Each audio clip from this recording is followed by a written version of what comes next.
Okay, this is a good one. We get this one both from buyers as well as from family members of buyers. But people say that home isn't worth that much money.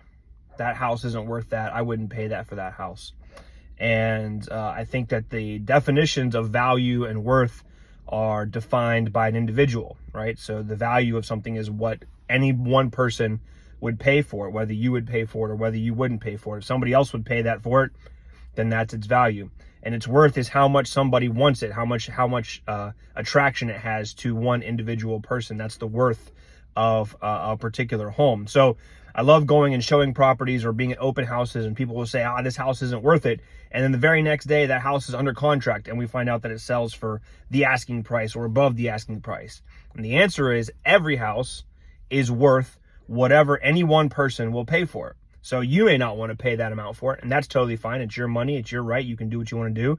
You can have your own opinion, but somebody else probably will, which means that if that's the case and somebody else does pay that for that house, then that house is worth that amount. It just wasn't worth it to you. I'll never forget this moment. I was at an open house. This has been a few years ago now, actually, right after we opened up from quarantine. And I probably had 20 people in this open house at one time. The house was priced well, and it was in a great location.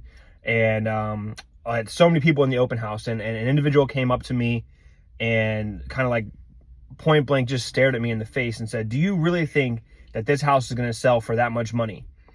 And I simply looked around at all the people that were in the house and put my hands out like this. I was like, yeah, I think so. And I said, if you don't buy it, that's okay, but one of these other people probably will. And so, yeah, the market's a little bit tricky. There's not enough houses for sale. And so you may not think a house is worth something, or your family member of yours may not think that a house is worth this amount of money. But if somebody else pays it for it, then they're wrong. And the house is worth that amount of money. You just didn't buy it. That was all there was to it. So anyway, we'll see you guys next time.